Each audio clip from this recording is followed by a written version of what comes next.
I mean, most everything.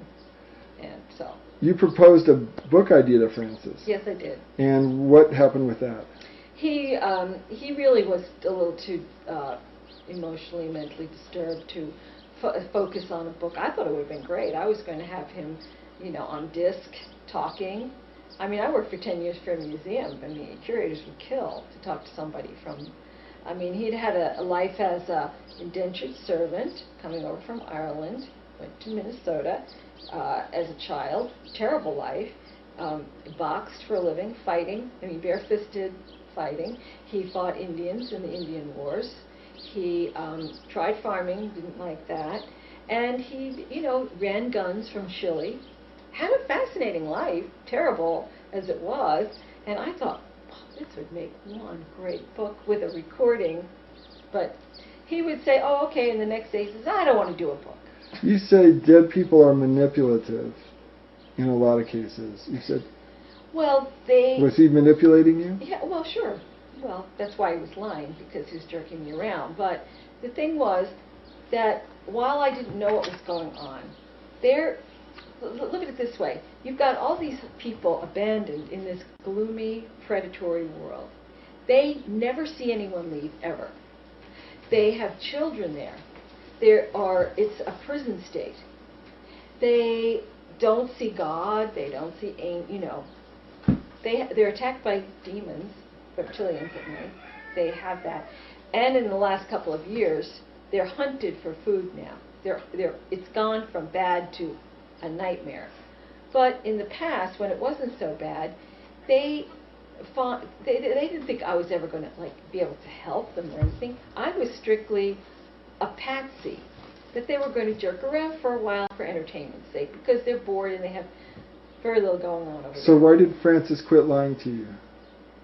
Because I found out what was really going on when he finally fessed up that it was him and his friends talking, and then I started reversing him. And then at first, I tried to get rid of him for months, and finally I said, well, let's start over again. Let's have a truce. And then he was amenable to that. He really wanted to. So asking for a truce really helped out. And the fact that he knew he couldn't lie anymore. What was life really like on the astral realm once he and his friends began sharing honestly with you, knowing that you had the reverse speech tool to find out whether or not they were lying to you? What did you begin to find out? They live pretty much like we do, except it's darker, more predatory. They have to make money. They do mostly by stealing, gambling. People steal constantly to get things. They're drug addicts there. I talked to Geraldine. She's a heroin addict. They get together and have orgies just because there's nothing much else to do. They try to get business deals going, which is usually kind of seedy stuff. I actually talked to, or he was supposed to have business dealings with a man who was part of the Manson family. TJ? With TJ. That didn't pan out. But it's very dark. It's very gangs, street gangs. He would talk about the gangs are in the city tonight. It was just not a place you want to be. How did Francis's friends on the other side treat him? They mostly didn't like him. He wasn't very popular because he was a pain in the neck.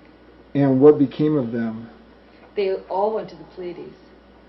Okay, now, before we get to that part of the evolution of what happened with you and in your contact with Francis, at one point you said you realized, and in your own words, that I just knew this had nothing to do with God, and you began to research this dark world, reading both the Egyptian and Tibetan books of the dead and lots of UFO material. What did you discover during that period? Well, the Egyptian and the Tibetan books of the dead both talked about alligators and in this nether world, that could consume you. But it was, I think it was Raymond Fowler who had written a book, mostly did the Andreasen Affair books, and he had this statement that said, and I never forgot it, he said that it could be that the UFO death is the ultimate UFO abduction. I'll never forget that line. Then I also read it, Linda Howe talked about these underground bases and how they could take the soul contained. manipulations of human beings done by these entities, and some of them were reptilian. But it just, the idea of children, I could never get past that. That's really what got me going on. Tell me, what do you mean the idea of children? The idea of children in that dark world. And why did that bother you so much? Because I felt that if they were there because, if people were there because of their bad karma, that children didn't have enough time to create that bad karma. The thing that, there was a family, it was a murder-suicide, and they moved into Francis's house for a while. And it didn't work out because Francis kept making moves on the mother, but and so they finally moved out. But Francis said if they go to jail, that's when he said that the prison guards would rape the children. Now, what does that have to do with your karma, or learning your lessons? It was all wrong. What, can I throw something in here? Yeah. This is, I think it's significant. And this came up in the Robert Monroe material about the Loosh. There's a chapter in Far Journeys where Robert Monroe talks about that there was an extraterrestrial, extra-dimensional something that created this world. And one of the primary sources of Loosh, which is emotional energy that they feed on, that the humans are a hybrid creation that gave off the best and the most pure form of Loosh. Loosh being emotional energy that provides food for this, whatever it is, reptilians or whatever. That within the human experience, the finest and the most pure form of Loosh came from pre-adolescent children. In satanic rituals, that pre-adolescent children are used primarily in certain satanic rituals because of they give off the most pure form of emotional terror that you can imagine. From our point of view, it's perverse. From their point of view, it's filet mignon. This is the best form of food that we can get. And it's like, saying that to me. This is how we eat.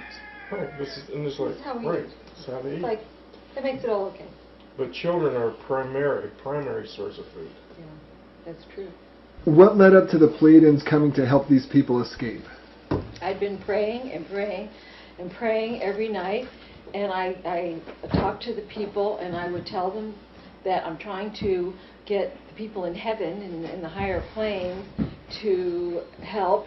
And what I told them was I'm praying to organize prayer groups, and I'm talking to these higher awarenesses in heaven to get prayer groups, because I said there's got to be some way that you can be lifted out of these lower planes. And I would talk to the people every day, and they would all gather, because I was the first person who was giving them any kind of hope.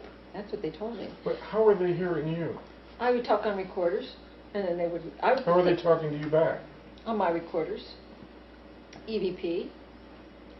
I can play Do something. they have technology on their side? Yes, they use recorders on their side. Ah, okay. They have recorders.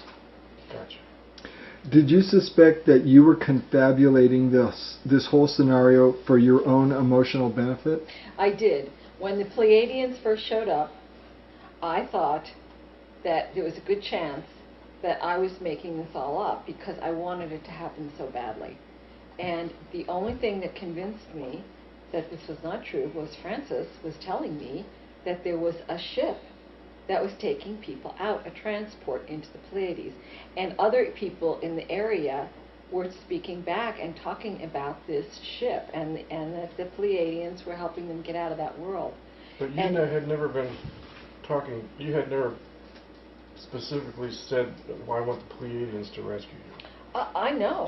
Just any higher No, I was rescue. thinking people in heaven. I Okay. wasn't thinking Pleiadians. Okay.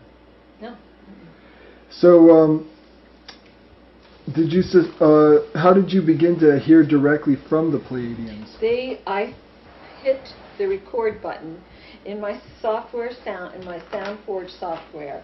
I was always experimenting, and one day I hit record.